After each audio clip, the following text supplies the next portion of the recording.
Getting started on Etsy after signing up is an exciting process. Follow these steps to complete your setup and start selling. Step 1. Create your shop name. Choose a unique name for your shop that reflects your brand and products. Make sure it is easy to remember and complies with Etsy's guidelines. Step 2. Set up your shop preferences.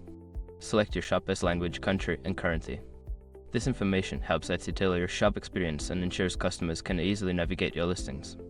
Step 3. Add your products. Start listing your items by clicking on Add a Listing. Upload high-quality photos, write detailed descriptions, and set prices. Be sure to include relevant tags and categories to help customers find your products.